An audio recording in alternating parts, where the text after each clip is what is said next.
Da, da, da, da, da, da, da, da.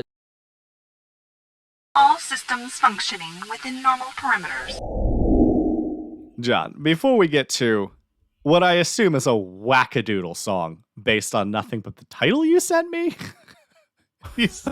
What? All I know is that I typed in this thing and you just sent me this thing and it pops up and it just says T-Rex bang a gong. The hell is that? To begin with, you're probably not entirely sure which is the song title and which is the band. I'm not. This whole thing is just Which wackadoodle means, to me. Dave, it's time to ring the new artist bell. Where are you going to point this time? Where do you want the bell to go? Nope. Really? Right? So I'm just going to point in multiple directions. I'm going to go right there. Jeez. T-Rex bang a gong. What? You know what? I like surprises. This is a surprise. I'm not going to complain. Anytime it's weird, and you I'm usually shouldn't. just into it. So, Hello, fellow humans. hello. This is one of those songs, Dave, that nobody requested but me. Nobody said, hey, Dave has got to parse out the lyrics to Bang a Gong by T-Rex. So T-Rex is the artist and Bang a Yes. Gong is the song. T-Rex is the artist, and T-Rex as a band was referenced in a David Bowie song. Really? T-Rex was a highly influential glam rock band of England in the UK in the 70s. I got it. This is my T-Rex impression. That's all I got. I for was you. going to say they would still be performing, but he could never reach the microphone. Oh, give him a hand. And the audience would never clap. It was all T-Rexes. They would just stand there and. All right. You said you got a trivia for me. Sure, Dave. Let's see how mentally on point I am today. So your choices are the Galloping Gourmet, George Jefferson, Okay. Speed Racer, All right. or Mr. Spock. Ooh. Let's Yeah. go. Can The answer will be logical. Can you double hand the? Yeah. Yeah. There you go. Can you All do right. the other way? No, my fingers don't operate. It's fine. Anyway, funny thing is that two of those choices are trademarked. I don't know if I have to mention that, with all the laws, the licensing laws, but the Galloping Gourmet and Speed Racer are trademarked. Anyway, apparently Actually, Mr. I'm Spock more shocked that Spock isn't. Yeah. So you got the list of your options. Here's your question. Which of those would be most likely to Martinize something for you?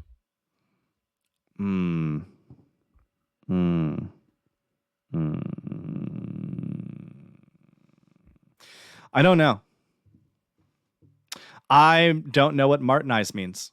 Obviously. I'm trying the mental bank, and I'm just not getting there. Like I assume, like if it was Spock, it would have been to vulcanize, which is, a thing you can do to metal. So I'm going to go not Spock just on principle. Other than that, I'm going to go Speed Racer. I choose Speed Racer. Yeah. Well, you didn't hear it, Dave, but the buzzer just went off as that is an incorrect answer. Excellent. What does Martinize mean? Martinizing is a brand name for a dry cleaning process. So the person who would do that would be George Jefferson because he owns a dry cleaning business. Ah. Moving on up. Never to seen an the episode. East Side. Did not know he owned a washing machine business. If I knew what Martinizing meant, it wouldn't have helped. Fair enough. I didn't know that. What do you know what the process is? Like what specifically is Martinizing in the process of washing clothing? It's dry cleaning. Oh, it's a process to dry clean, like It's a a chemical process to of some dry sort. clean. So it isn't technically really washing. It's, I guess, I don't even know what magic happens behind the doors of a dry cleaner. I mean, the way I see it, they hang it on the machine. The machine takes it up into this nether region, this space hole or something that's up in the ceiling. And when it comes back around, it's been marketized, and you have clean, snappy clothing. Oh, cool. Look at that. Oh, this seems like it'd be a great place to work. But I didn't go to college. That $20 Sure. No I idea. can't prove you wrong. I Yeah. also don't know how that process works. I have had one thing dry cleaned in my entire life. So Well, I was going to say dry cleaners are going away. You know why? Millennials don't care. what would I dry clean? First Right. of all, I own one suit. It's in a storage unit back home. I don't even travel with it on the road. And since I live on the road, like I would have to drive multiple states away to even get to my suit. When do I wear a suit? I work from home. Like, it's just not a thing. You and your punk contemporaries are killing an entire industry. I'm fine with that. There are a lot of industries that shouldn't exist, and that is one of them. You know what else shouldn't exist? Tchotchkes as a thing. Just the whole thing. It's wasteful, it's dumb, and it shouldn't exist. Unfortunately, Says you know the what? guy with how many dice? Not enough. Okay. Not Says the guy enough. with how many painted symbols of D&D lore? I don't have any painted symbols of D&D lore. You don't. But I you do don't own a have lot of any board games. board games. There's a lot of Chotskys in board games. Useful things. I think that by its very nature, a Chotsky is a thing with no other purpose than to sit on a shelf. Like And you don't when use stop it. playing. You know what, Dave? I'm going to guarantee this. Let's look 40 years into your future. You're going to have a shelf or a case, and it's going to be your favorite game board pieces. In 40 years in my future, I will be in the ground. I don't. No. I'm not going to live. Also, do you have a side note? We should probably get to the song eventually, right? Yeah, we should. Maybe I'll save it to the end if I remember. My wife and I just had a long discussion about what we want done with our bodies when we die. Now I have words. I can't wait for this discussion, Dave. If it happens. If I After remember. the song. After Yeah. we bang a gong, let's get right to that. All right, let's bang this gong.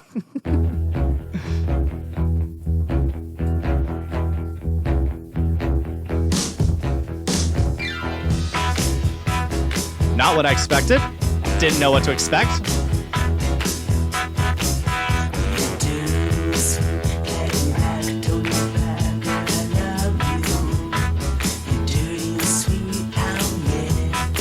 All right.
Bang a gong, Dave. Bang a gong. Okay, so I will say up front, this song sounded a little familiar. I'm pretty sure I've heard this in like a restaurant or a bar or something, like in the background. Okay. Because that, like the beat and all of that sounded familiar. Not a single word of the lyrics sounded familiar, but Okay. It was fun. It sounded like something that should be in like Grease or something. Like that's just stylistically to me. It was thoroughly enjoyable. From just the regular old beat to the saxophone getting in there. There was nothing overly unique about the music, I will say. Like it was pretty one beat, one note. You at no point during the song did I not sort of expect what was coming next, if that makes sense. Right. With the exception of popping in with a little bit of a saxophone. So, but it doesn't mean it was bad at all. It was very enjoyable for what it was. It was like watching a Marvel movie. Like you know what's going to happen next, but it's a fun ride. That is sort of the category I would put this song in. Lyrically, this song is wild. I have a theory, and well, we'll see. I feel like he's describing different women that he got it on with. Huh. Some of them were built like a car. Some of them were flighty and, like had eagles flapping in their hoods. Some of them were like, it seemed like that's what was going on, that he was describing different women that he got it on with. And then he, beat a gong to celebrate. Sex gong. Gotta have a sex gong. True story. When I got married, a friend of mine gave me a sex gong. And he said, every time you ring this gong, or every time you have sex, you have to ring this gong to celebrate. Here's a sex gong. I still own it. I don't travel with it. Been used? Oh, yeah. Of course I ring the gong. Come on. Come on. If you got a sex gong, you're going to ring the sex gong, John. Yeah, I have a very similar gong. It's right outside the local Arby's restaurant. So if I enjoyed my meal, you bang the gong on the way out. Yeah. So, same thing, same high I get. Chicken cordon bleu, best thing at Arby's. Also, best fast food fries, Arby's, because they got them seasoned curly fries. That's what I have to say about Arby's. And now I'm done talking about Arby's. Okay. Well, to go a little background on this song, I have no background on the lyrics at all. I just have some neat stuff about the production of it. First of all, Mark Bolan, lead singer and key member of T-Rex. Good old Rollin' Bolin. Mark Bolan, Marcbolan, Mark Bolan. This band only existed 10 years, 67 to 77. At that point, the only writer and the only guy who'd been in the band the entire time was Mark Bolan. His girlfriend drove their Mini into a tree and killed him at just before he turned 30 years old. Wow. Was he in the 27 club or he was 29? He was 29, so he just missed the 27 club. Missed it by that much. That much. That's wow, terrible. That's terrible. What a weird to say. channel this is that you and I are laughing about that. I mean, what are you gonna do? But I Cry? think if he had died at 27, we might not have had Bang a Gong. I don't know. I got to look and see the timeline. Anyway, they were in acid rock. They were kind of an acid rock band, I guess, from the 60s. And then they did 3 albums, bam, bam, bam, and it was all this acid rocky type stuff. And then Mark Bolan said, let's do kind of a slow jam acid rock, and let's change it up a little bit. And the 4th album became their kind of breakthrough album. And that's where they kind of got into the very beginnings of the genre known as glam rock or boogie rock. Was that what this was? Yeah. Okay. So they had really good success with a song called Hot Love, and then they wanted to do a version of like a Chuck Berry song, which is what this was. This was kind of ripping off a song by Chuck Berry called Little Queenie. Oh, okay. Now, some neat facts about the song. They felt it was missing something, so Tony Visconti, who's a piano player, he just couldn't come up with a certain, here's the word they're looking for, gliss, a certain shine, a certain sheen. A certain je ne sais quoi. So, je ne sais quoi. You know what that means in French? A little something, a special little something. Je ne sais quoi literally means, I don't know. Oh, really? Yeah. A little, I don't know. Well, so it's kind of fun. Yeah. But anyway, so they went to a fella who was, a friend of the band, I guess, named Rick Wakeman. Oh, okay. So they said, Rick, would you like to help us with this song? Wakeman said, Visconti could do it. To which Mark Bolan replied, you want your rent, don't you? And Rick Wakeman did it for £9. Now, he did it for fish and chips. He didn't do it for rent. £9. This is just before Wakeman joined Yes. Okay. So Wakeman was doing a lot of session work. He did session work for a whole bunch of different songs I could go into for a long time. So anyway, yeah, Rick was hurting for cash, and he did some stuff on that album, that song for £9. And that's something. Saxophones were played by Ian MacDonald of King Crimson, another big progressive band from the 70s. Okay. That sounds We haven't vaguely gotten familiar, there yet. but We haven't gotten there yet. Elton John mimed a piano on the song on the video for Top of the Pops. Elton John pretended to be playing piano for the video. interesting. You'd think But he wasn't on the record at all. You'd think you'd get Elton John to play piano if you got Elton John to mime playing piano. Again, look, you're talking 1971. Elton John wasn't a thing yet. Oh. Or he was just becoming one, So a lot of neat little tidbits in and around this song and this band. And Rick Wakeman is listed as playing piano and Hammond organ. Steve Curry on bass, Bill Legend on drums and tambourine, and Mark Volman and Howard Kalin, never heard of either of those guys, were doing backing vocals on that. So there you go. That's what I know. 4 weeks at the top of the UK chart. It didn't reach that high in America. Went to number 10 on the Hot 100. But I've always loved the song, always enjoyed it, and never really understood the references to women being like hubcaps and Hydra.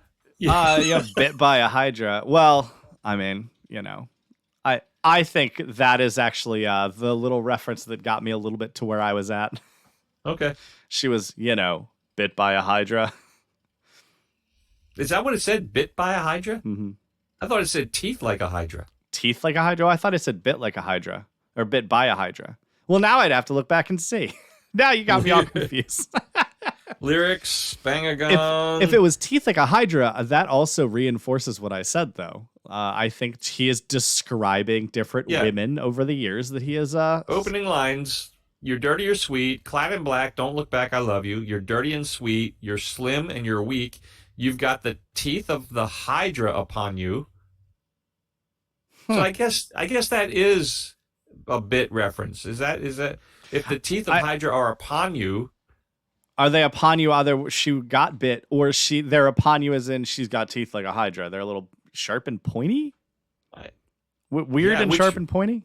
Which is pretty much a lot of British teeth, isn't it, at the time? I'm not touching that one. No. Now we've just insulted an entire country. I'm sorry.